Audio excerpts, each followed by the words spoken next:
ಮುಖ್ಯ ಚುನಾವಣಾ ಆಯುಕ್ತ ಜ್ಞಾನೇಶ್ ಕುಮಾರ್ ಅವರು 2026ನೇ ಸಾಲಿನ ಅಂತಾರಾಷ್ಟ್ರೀಯ ಪ್ರಜಾಪ್ರಭುತ್ವ ಮತ್ತು ಚುನಾವಣಾ ಸಹಾಯ ಸಂಸ್ಥೆಯ ಅಧ್ಯಕ್ಷ ಸ್ಥಾನವನ್ನು ವಹಿಸಿಕೊಂಡಿದ್ದಾರೆ.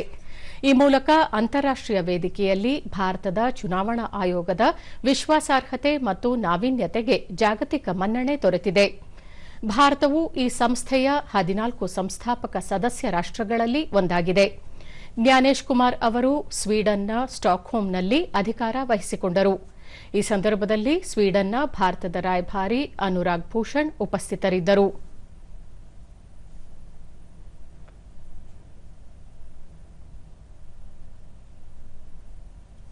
ಈ ವೇಳೆ ಜ್ಞಾನೇಶ್ ಕುಮಾರ್ ಭಾರತವು 28 ರಾಜ್ಯಗಳು ಮತ್ತು 8 ಕೇಂದ್ರಾಡಳಿತ ಪ್ರದೇಶಗಳಲ್ಲಿ 90 ಕೋಟಿ ಮತದಾರರನ್ನು ಹೊಂದಿದೆ ಎಂದು ತಿಳಿಸಿದರು. 1947ರಲ್ಲಿ ಸ್ವಾತಂತ್ರ್ಯದ ನಂತರ ಭಾರತವು ಸಂಸತ್ತಿಗೆ 18 ಸಾರ್ವತ್ರಿಕ ಚುನಾವಣೆಗಳು ಮತ್ತು ರಾಜ್ಯ ಶಾಸಕಾಂಗಗಳಿಗೆ 400ಕ್ಕೂ ಹೆಚ್ಚು ಚುನಾವಣೆಗಳನ್ನು ಯಶಸ್ವಿಯಾಗಿ ನಡೆಸಿದೆ.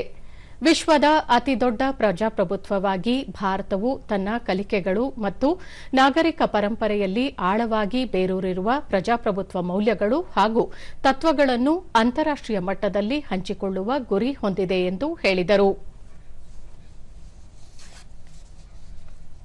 Member States of International IDEA, a renowned institution comprising 35 democratic countries and 2 observer nations.